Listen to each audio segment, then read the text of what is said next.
Welcome back into the Pick and Roll NBA podcast with Jet and Sap, presented by Full Press Coverage. Check out fullpresscoverage.com for other great podcasts and articles, ours included. And we're also on YouTube now, so you can see our smiling faces. Well, sometimes when I'm talking about the Celtics, I'm not really smiling. But when Sap talks about LeBron, he's smiling.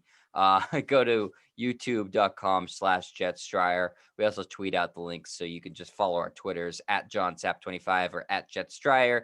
And then we'll give you all the steps to do it there. So we idiot proof it so you can enjoy the podcast, regardless of if you are familiar with technology or not, which I know you appreciate, Sap. I do. Yeah, we try to make this as easy as possible. Different than trying to watch the Red Sox game today on YouTube TV. Yeah, what the hell is Red that Sox about? fan, well, it's a new thing MLB is doing. I think once a week they're putting a game on YouTube. So they had Tampa Red Sox earlier today, and like the average Red Sox fan is like 75. Are they possibly going to know how to go on YouTube? They're smacking their TV and saying, "What's going on with this thing?" This newspaper right here that I'm holding a physical copy of told me 1 o'clock today that the Red Sox are going to be on. What the newspaper does not lie. Print media does not lie. Never. Fake news. Yeah, so we make it easier than the MLB, who is at this point just scrambling to try to find younger audiences because they've ignored them for 30 years. But they're saying this new thing, YouTube, there might be something to it. Maybe we should start embracing it instead of taking down every highlight that some random person puts up on the internet and saying, "No, that's our highlight. You can't post it on your YouTube channel." Whereas the NBA, it's like the Wild West. Anybody who posts a highlight, they're like, "God bless you. Share our sport, grow the community." Baseball is so litigious with it. Yeah, exactly. I mean, Jared Carrabis is one of the best spokespeople for all of baseball at Barstool, and like they try to shun him. While I don't know anybody that loves any sport more than Jared Carrabis likes baseball, other than you loving basketball. But basketball would embrace you, whereas baseball is like, oh no, we really don't want him putting stuff out there because he may go over the edge, and yet they should be asking him how to improve the game because he's such a baseball fanatic. Yeah, they're like, oh, if only this guy was 60 years older, right, and fought in Vietnam, he'd be exactly perfect. Oh man, that's their dream in terms of somebody like an influencer to cover their sport. But fortunately, we're covering basketball here, which, like you said, Sap, is a lot more accessible and amenable to people trying to help grow their sport organically, so the league doesn't have to do everything themselves. Though there are some networks who take exception to how people decide to go about growing their sport. ESPN and Paul Pierce, one of my favorite all-time basketball players, obviously, have parted ways after Pierce had a Instagram Live where he was playing poker, smoking. Well, I can't confirm that it was marijuana, but I believe it was. Getting his hair cut and had strippers in the background. Disney owns ESPN. Disney was not particularly pleased with the Instagram Live. They parted ways over the issue. We talked about this a little bit in the last podcast, Sap, but right after we did, we were saying, it's not a big deal. ESPN canned Paul Pierce, so we took it out. Were you? So I know you're surprised by this, but sort of getting more into depth about what your reaction was. I didn't think they'd do it, but I'm not totally shocked because ESPN is so image conscious. They're owned by Disney, so that kind of explains that. And let's not forget, several years ago, Bill Simmons, who's much farther up the food chain than Paul Pierce when it comes to ESPN, was suspended for 2 weeks because he called Roger Goodell a liar. And eventually they parted ways with Bill Simmons, who's now at the Ringer. So if they Roger Goodell is a liar. We're all liars. I mean, we've all lied at some point, right? So, but he got suspended for 2 weeks, and that's all he did. And Bill Simmons was, I would say, one of the 5 to 10 biggest voices on ESPN at some point. I know it was with Grantland at that point, but that was still part of ESPN. The faces of ESPN right now would be Mike Greenberg, Stephen A. Smith, and Scott Van Pelt. I think those are the 3 biggest faces. But Paul Pierce is somewhere around like 98. I mean, I thought he was pretty good on the jump. He's kind of a troll. Remember last year at this time, he was saying he had a better career than Dwayne Wade, which is blatantly false. I disagree with you there, but that's I agree with the truth. Yeah, the truth was not telling the truth there. I go with D. Wade over Paul Pierce 7 days a week, twice on Sunday. And he's trolled LeBron from time to time because he was a rival of LeBron's.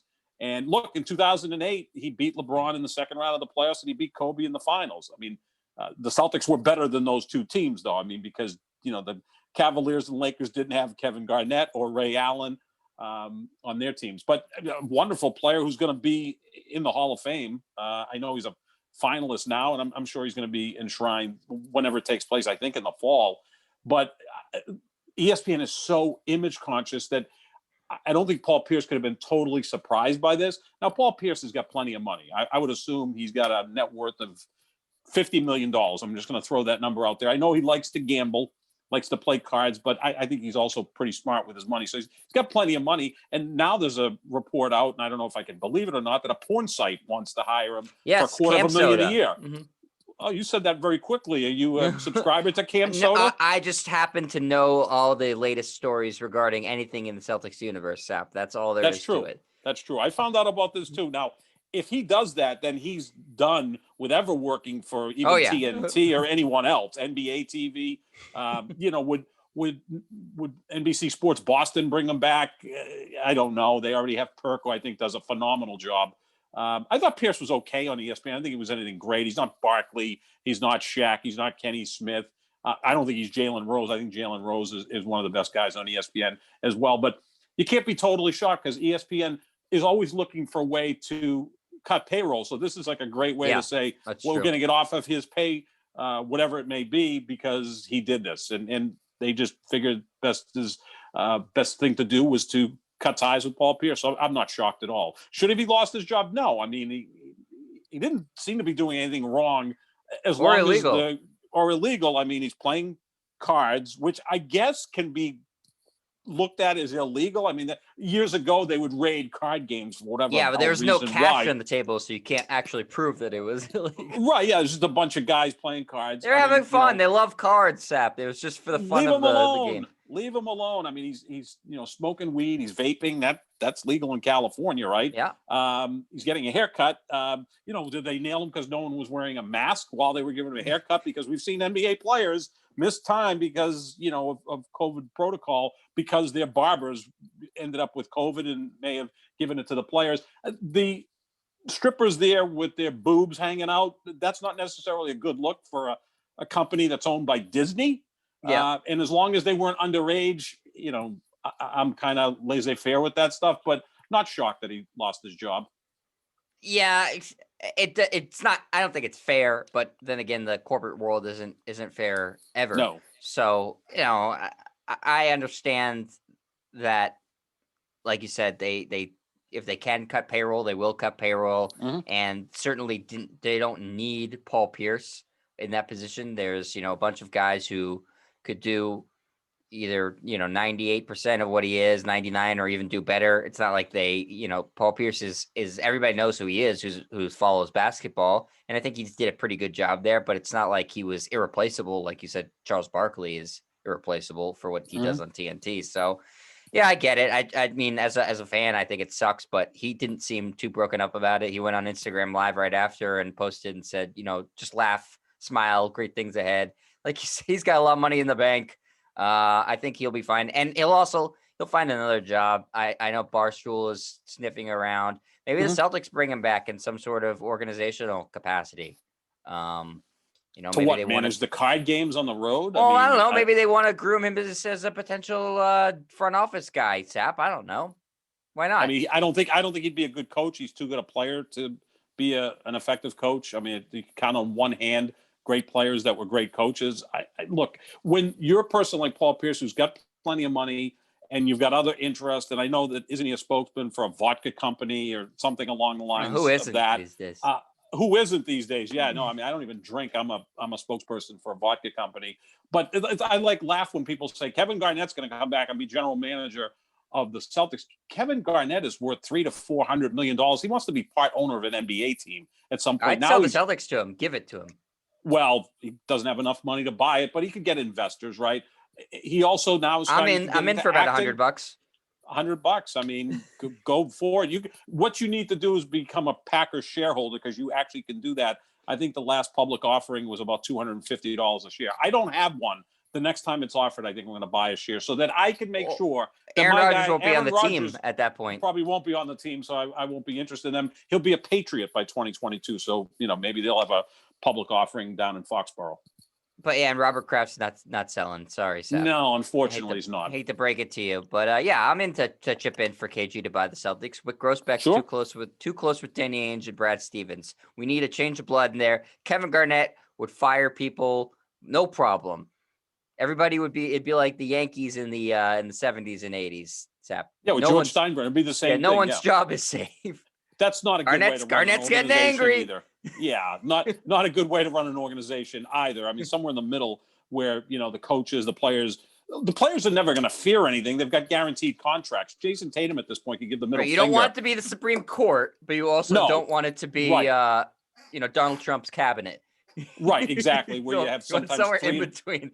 Right, 3 or 4 people served in the same cabinet position. I'm like, I've lost track of who was whatever. So yeah, I mean, you need someone who's ready to push a little bit, but also control himself. Yeah, Garnett wants to own a team. Garnett's getting into acting now. Everybody's doing a podcast. If they can monetize that, God bless them. So these great players, they have a lot of other interests. They either want to own part of a team. They want to own part of an EPL team, right? Or Garnett's a team a big in Italy fan. and Serie A. They're all huge soccer fans. I mean, look, LeBron owns 2% of Fenway Sports Group, which owns Liverpool. So technically, LeBron owns 2% of Liverpool. So they want to get into those types of things. Like LeBron's never going to be a general manager or coach. Well, he's already done sustainable both form of income, career. right? It's not. Playing days are finite. When you own a team, you're just generating revenue year after year after year after year. You could look at the people who own the NFL teams. They basically, half of them haven't been able to get out of their chairs in 50 years. They're over 200 years old, a lot of these people. So the lucky sperm club, right? You're the third generation owning a team. And look, as bad as I am with money, I'd make money running an NFL franchise. I think the original Art Rooney is still alive somehow. Is like on machines. He's 306 years old. He was friends with Benjamin Franklin, and he's still running the Steelers. Still running the Steelers. So it's a good way to make those years. Sustainable revenue. So happy trails to Paul Pierce. I hope he lands on his feet. But even if he doesn't, he's still got a lot of money in the bank. If he doesn't gamble it away with poker, I'm not convinced that there's real money on the table, though, Sap. I'm not going to indict the guy. I think he just likes playing cards. And there was money involved. It just wasn't on the table. You can't prove that. Can't prove that. I'm sure Paul Pierce was just doing the chips are purely symbolic. And it was like a card game in jail where you're playing for cigarettes. They love it. They're just playing for pride. Yeah. That's what it is. Absolutely. So, we'll see what happens to Paul Pierce, whether it be returning to some sort of national media. I'm sure Fox probably cares a lot less about it than ESPN does, right? Yeah, if I'm Fox Sports 1, bring them on, right? I mean, you have players have kind of dipped in and out. Steven Jackson has been a commentator for them, and they kind of go through these guys like every year. I think Gary Payton was with Fox Sports 1. Yeah, well, like we just said, Sep, nobody's irreplaceable except for like Charles Barkley, basically. That's it. And even Shaq, they're all more or less the same.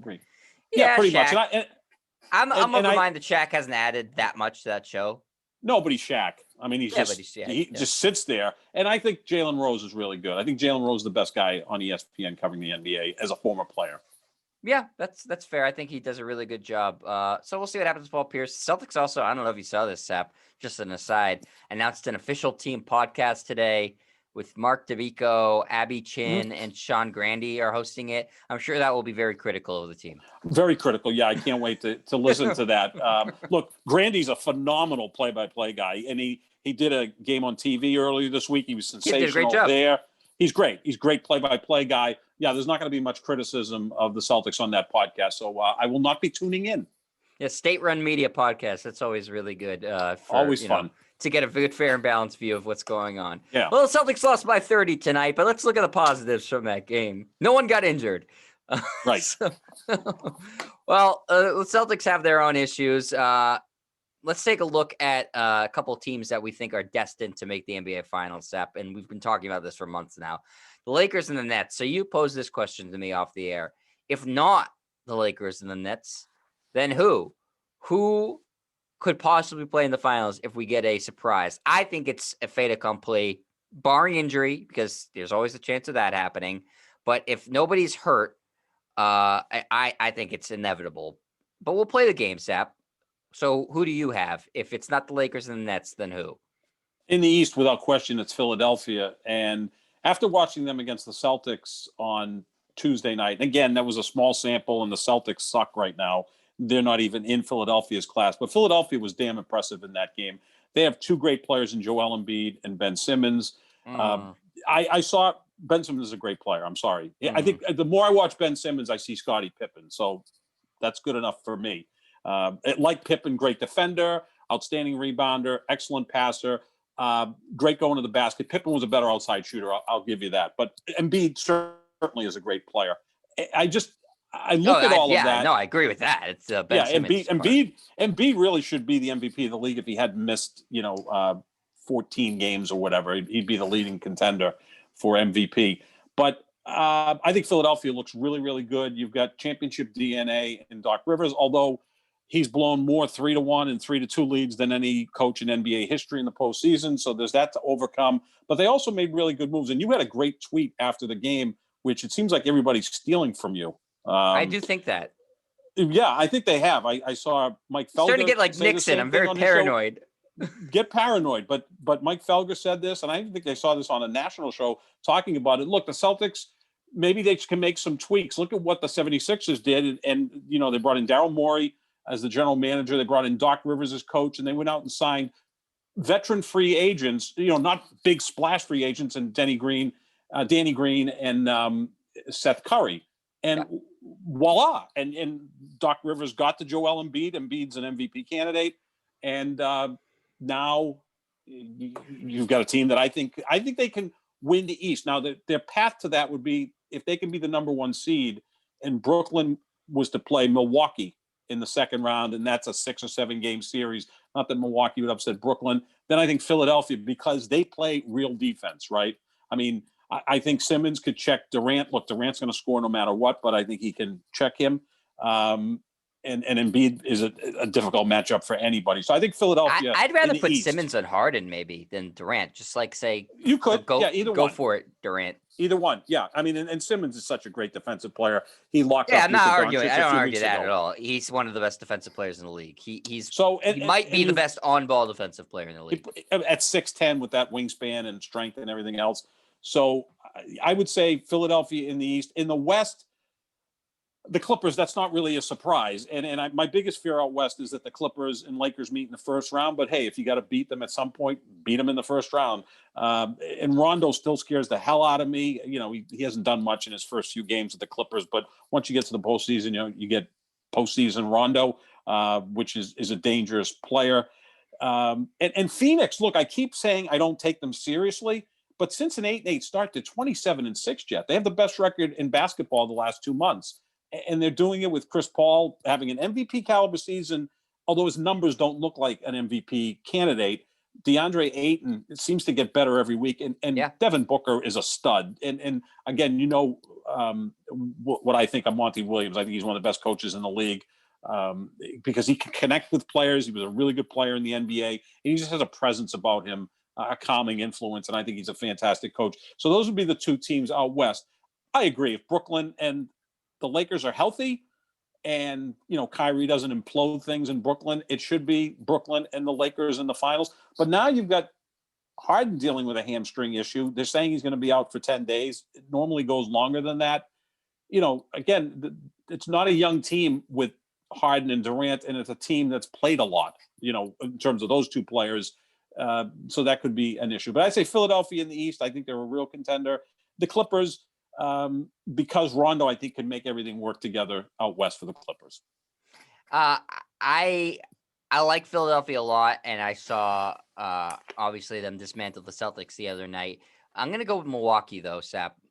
I still believe that them being under the radar, I've said this before, this season is the best thing for them, and they wouldn't be favored if they're in a series against Philadelphia or Brooklyn. They're not going to be favored. They'll be the underdogs in that series. which I think is a better thing for them to be looked at as a team that is gonna that play with house money as opposed to the team that was expected to get through the East. I like the Right. moves that they've made to get Drew Holiday, obviously, and to surround the team. Seems more balanced to me this year. They seem looser, I think, because the expectations are Mhm. less. I think that I would hope and assume they've learned from what's gone wrong in the postseason before that, where they've been ousted. So I think that they, when they play to their ability, are the best defensive team in the Eastern Conference. I know Philadelphia is really good defensively too. I think Mhm. Milwaukee's a little bit better. So I'll say Milwaukee. I think Giannis is a top 3 player in the league. I know you don't.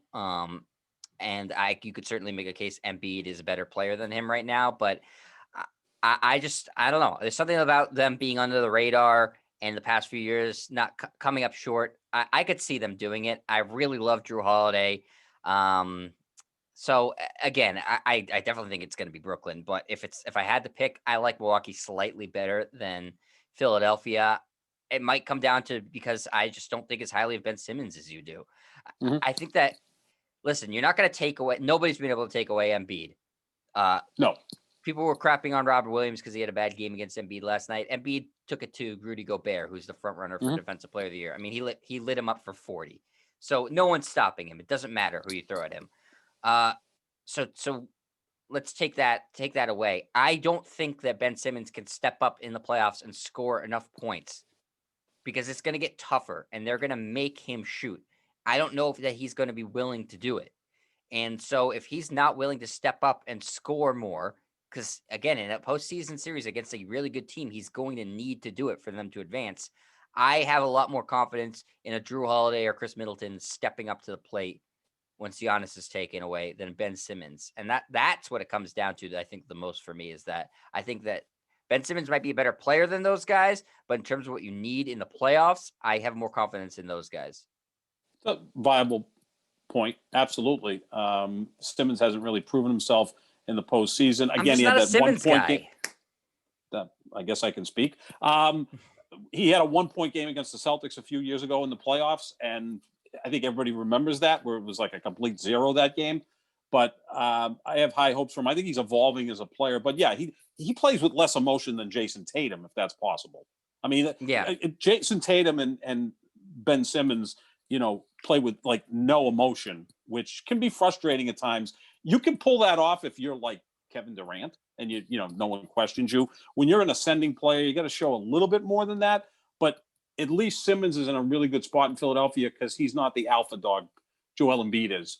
Yeah. Whereas Tatum is supposed to be with the Celtics. So I think it's going to be interesting. I think seeding, Jet, is very important though, because if you're the 1 seed, you don't have to play two of those teams because it's 3 good teams in the East, right? I mean, Philly, Milwaukee, and Brooklyn. So if you can avoid one of those teams in the second round and you're playing Miami or the Knicks or whoever, you kind of get a clear path to the Eastern Conference Finals, kind of like the Patriots getting to the AFC Championship game every year because they always had the number 1 seed, or they avoid playing the third best team in the conference. So I think that should be interesting. Yeah, and in the West, the Clippers, like you said, seems like the logical answer because they have, the big two of Kawhi and Paul George. Kawhi, we've seen just be an absolute game changer in the postseason. Mm-hmm. I'm gonna go with the Nuggets though. They were in Mm. the Western Conference Finals last year. I think they made a great trade deadline acquisition to get Aaron Gordon without giving up something that was really important to their team. Gary Harris and RJ Hampton were not necessary to the success that the Nuggets have had.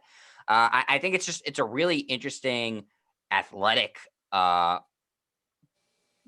switchable defensive team. Yeah. I mean, you don't think Jokic of athletic, but the rest of the guys are athletes, and Jokic is just so deceptively good at everything, like Mhm. literally everything. There's no real flaw in his game. I mean, No. he's the best by a mile, the best passing center in the league. No one's even close to him. Hmm. Uh, he blocks shots. He's not a bad defender. He's an excellent rebounder. He can Hmm. score from anywhere on the court. So you have a legitimate stud who right now seems to be the front runner for MVP. in that series. So, at least you have that. We've seen Jamal Murray turn it on in the playoffs. Last year, he was a force in the playoffs. Hmm. Aaron Gordon, I think, is in a more comfortable role for him. They have other good complementary players. Will Barton, Michael Porter Jr. is a guy that a lot of people think has superstar potential. So I like the depth of that team. I like the uniqueness of their team. I think they pose a different type of matchup than any other team in the West, to the Lakers. That they're a team where you have to worry about defending a lot of different players. Um, so listen, I obviously, like I said, with the Nets, I think it's Lakers. The Lakers are going to come out of it. But in this exercise, I like the Nuggets because of how deep they are and because they do have that 1A type player. Hmm. And that's always, you need that guy. You're not winning a team. The only team that's won in recent memory without that is the Pistons, and that was like a one-off without having that truly elite level one player. But they were extremely deep too. So if that matters in the postseason, is you don't have to go 12 deep, but you'd like to go 8 or 9 deep and have reliable players, and the Nuggets really do. And they all have sort of unique skill sets, right? Like Aaron Gordon's very different than Jamal Murray, who's very Hmm. different than Nikola Jokic, who's different than Will Barton, who's different than Michael Porter Jr. So it's like it's uncomfortable playing against them, I think, is the point I'm trying to make, is that they're such a uniquely constructed team. You can't really look at how you played against one team and say we're going to play this way against the Nuggets. They just present a unique challenge. It's like facing a bullpen in baseball that has all different types of pitchers, right? You got That's a great a analogy. That's a great yeah, analogy. you got a righty guy who sinks the ball, a lefty who's a power pitcher, another guy got a different arm slot. Like it'd be like the Tampa Bay Rays constructing a basketball team because that's how they construct their bullpen. And also give Denver a lot of credit. The four teams that made it to the conference finals last year had a very short offseason. I mean, we talk about the Lakers and the Heat having 72 days between the end of their Mhm. season and the start of this season. The Celtics and Denver only had about 90 days between the end of last season and the start of this season. The Celtics and the Heat have just been a mess this Putrid. year. I mean, the Heat have just never caught fire. I always keep thinking that they're the fourth best team in the Heat, It's a and good then in pun. the East, yeah, they go. The Heat has not been on fire. That's right. But Denver, give them credit. They're climbing up now. They're fifth in the West. They are a scary team. So I think that's a viable choice, Jed. Right, they started a little bit slow, and then they Yeah. really started to get their groove. And I think they believe they can win the championship this year. And Yes. that's the move to get Aaron Gordon, indicates to me that their front office is saying Hmm. we're going to go for it, and we're going to try to win this thing. So when you have that internal belief, I think that makes a difference. 'Cause these guys know the shake. They know that if they're going up against the Lakers and the Nets, they're going up against a very tall mountain to climb. And that, Hmm. I'm sure Damian Lillard doesn't, he has utmost belief in his own talent, but I don't think he looks at playing the Lakers and says we're going to win this series. Right. They know. But I do think that there's an internal belief in that Nuggets that they can legitimately win it. Whether that's foolhardy or not, that will come down to the series. But I like that team. I really do. I like their coach a lot too. I think Mike Malone's a really good coach. He is. He's a very good coach. He's been in the league for forever, and his dad was an accomplished coach in the NBA as well. Right. So yeah, I Moses mean, Malone was his dad. yeah, Moses Malone, his dad, who looked nothing like him, may he rest in peace. But the West is just so deep, isn't it? I mean, we talk about the East, and there's only three choices. Out West, we're talking about Denver as a 5 seed. We're talking about Portland, maybe on the periphery as a 6 seed. Dallas is playing great basketball. They're 20 and Neither of 8 us mentioned over the Utah, last who's 28. in first place. Utah only has the best record in the league, and I touched a little bit on Phoenix because all the parts are fitting.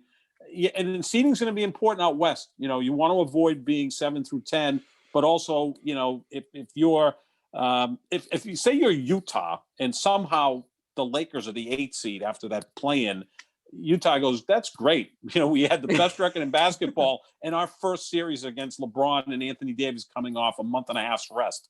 God, I mean, how unlucky would that be? But I think it's going to be a fun playoff. In the end, we both agree it's going to be Brooklyn and the Lakers.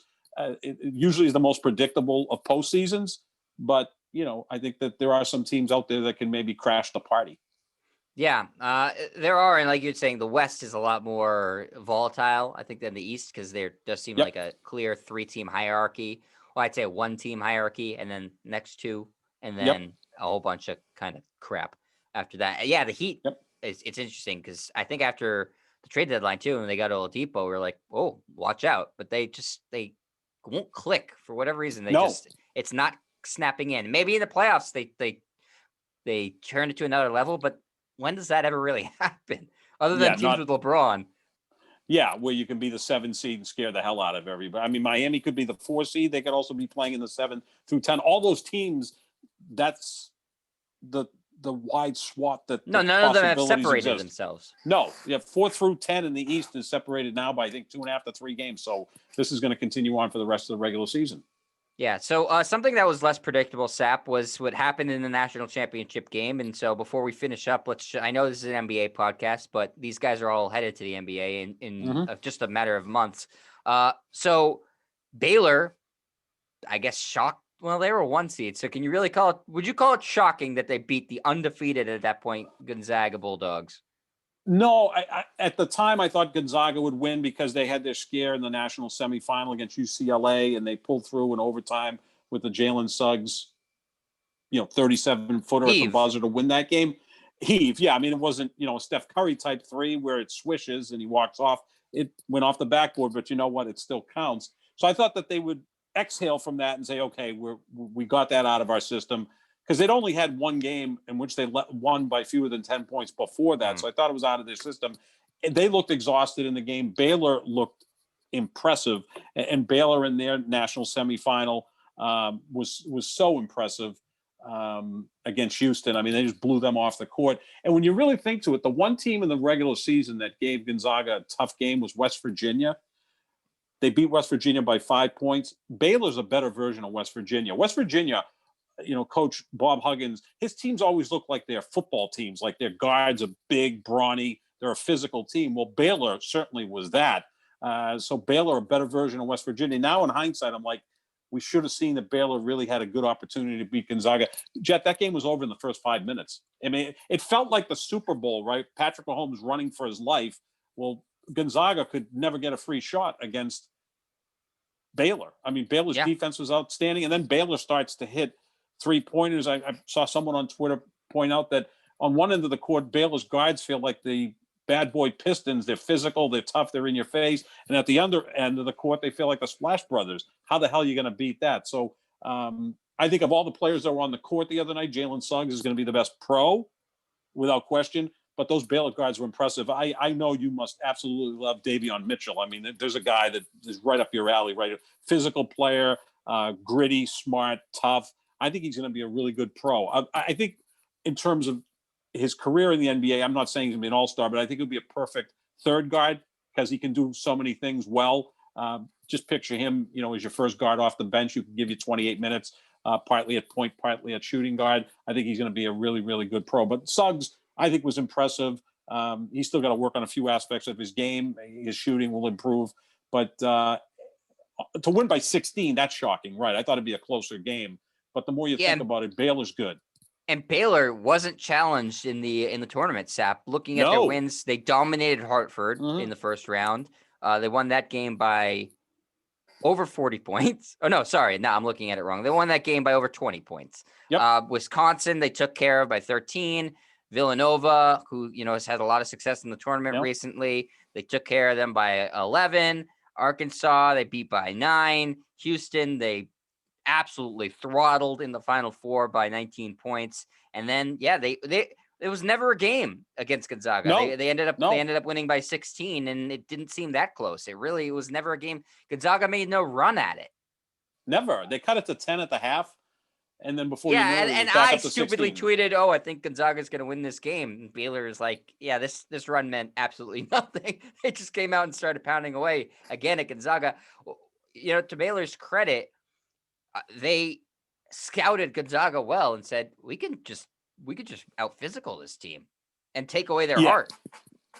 Yeah, I mean, I look at those Baylor players. If they don't make it in the NBA, they could make it in the NFL, especially Mark Vital, who's 6'5", 250. He had 11 rebounds in the championship game. I mean, he looks like an NFL tight end. So if he doesn't make it in the NBA, maybe he signs as an undrafted free agent and goes the way of Antonio Gates and has a great NFL career, because he was damn impressive as well. It really, I mean, I know it's a phrase we use far too often. It really looked like men against boys. Like Baylor had grown men out there that had like NBA physiques, and meanwhile Gonzaga didn't. Although the Gonzaga program's in great shape, they've got the number 1 or 2 recruiting class for next year, Yeah. and they're already considered the front runner for next year. So, and I would be shocked if Suggs comes back for sophomore year, because I think his value is at its highest right now. Yeah, I don't think do at it. worst, Take the money. don't do it. Take the money. He's going to be a top 3 pick, I would think.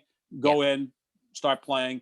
Because if he comes back next year, if there's some sort of injury, God forbid, or if his play goes down and all of a sudden he's a 9th or 10th pick. I just think back to Matt Leinart, who decided to go back one more year at USC to play quarterback, and he was going to be the consensus number 1 pick, went back for his senior year, didn't play all that well, and fell to number 10, and his career was derailed at that point. Yeah, same thing happened to another USC quarterback a few years later. Matt Barkley did the same sort of thing. Yes. He was going to be the number 1 pick, just like Leinart, went back for his senior year, didn't play particularly well, fell way in the draft, and never had much of an NFL career. So take the money when you have the opportunity to take the money. And Suggs had a terrific tournament and has played him. So, yeah, like you said, his value, I think, is at an all-time high in terms of where he's going to get drafted. And I expect him to come out. I of the Gonzaga's 4 guys that are expected to get drafted, it seems like at least 3 of them will come out. Well, one of them, I think Kispert's a senior. Kispert is a senior, yeah. So he's got to go. Suggs, Ayayi as a junior, but I think people are expecting him to come out. Timmy's the one guy who might stay and be, probably the favorite for the Wooden Award next year if he does stay. But we'll see what happens with them. But yeah, credit to Baylor, who also, with the guys like Davion Mitchell too, Sap, they played themselves into getting drafted at a higher position. NBA scouts watch these games closely to see how you perform on the big stage. And fair or not, if you have a good tournament, it really impacts your draft standing. If you have a bad tournament, it negatively impacts your draft standing. So Baylor, really, those guys, I think, the guards have elevated themselves from fringe first round picks to, at least with Mitchell's case, a possible lottery pick. Late lottery pick, mid first rounder, which is kind of the same thing. And that's a significant difference in money. So good for them. And I think that, Larry Drew, or Scott Drew rather, their coach, told the team, listen, they're not a team that's used to being down. Get them down in the game. They're not going to know how to react. And they didn't. They had once they got punched in the mouth, because they never played from behind. They had no idea how to do it. And, then if you're playing from behind, you start missing some threes, you start missing some shots. Suddenly you're thinking about the perfect season in the back of your head. It's the same thing sort of that happened to the Patriots when they lost their perfect season too. Is that some things don't go wrong right in the game, like how it's usually gone. And you can start thinking about all this other stuff and not thinking about the actual game itself. And Baylor is too good of a team to ignore and start thinking about, the perfect season. So credit to Baylor. And by the way, what a phenomenal job Scott Drew has done with that program to take it from, which was basically a program that was on the periphery of being just removed from Division I because they had a murder in their program, just a mess. The Baylor athletic department, you could do a 10-episode podcast series on what a mess they've been. But I don't think that anybody was expecting Baylor to win a national championship anytime in the next, 50 to 100 years once that happened to them. And he's now taken them to, an incredible heights, which is winning a national championship. Not many teams can claim that, and now Baylor can. And, it's a school in Waco, Texas, that's often looked at as like the 4th or 5th school. When you think of Texas schools, you think of UT, you think of Texas A&M, Texas Tech. Some people think of TCU, not really Baylor. And here they are on top of the college basketball world. And then they beat an undefeated team that a lot of people were thinking was one of, if not the best college basketball teams we've seen since the Indiana team that went undefeated. Yeah, no, they just couldn't seal the deal. And they've now lost 2 of the last 4 national championship games. This one wasn't even a game. I mean, 86-70 doesn't even tell the entire story. But I think their position is in good shape at Gonzaga. They're going to be a contender for the national championship for many years to come. And Baylor showed a team that had experience and again had that mental and physical toughness, and they were able to pull through. So it wasn't a surprise that these 2 teams met in the finals. These are clearly the 2 best teams in college basketball this year. I don't think it's a wild surprise that Baylor won, but it is that they won so handily. Yeah, I mean, I'll say it. I thought Gonzaga. I had Gonzaga all the way, so I was surprised. But like, I think you said this right at the top, Sap. I think everybody sort of overlooked Baylor. They lost Yep. 2 games in the Right. regular season. 2. One was in That's the it. conference championship game to Oklahoma State. So, for a team that only had lost 2 times, people were writing them off as they have Yeah. no chance. I mean, they came into the tournament at with as strong of a regular season as you could basically have without going undefeated. So Yep. people overlooked them and they shut everybody up, to their credit, because like you just said, Seth, wasn't even a game. They took Nope. them out right away. So congratulations to Baylor on winning, and we'll see what those guys all do on the next level. I think people are really excited to see what Suggs does in the next level, but I'm excited to see what the Baylor guys do too. And when you win a national championship, it really helps with recruiting. So Baylor and Gonzaga will be just fine. Yeah, like you said, Gonzaga I think is the top or second rated recruiting class in the country. Chet Holmgren who's the top recruit in the country. I think he's leaning towards there too. So Mm-hmm. they should be fine.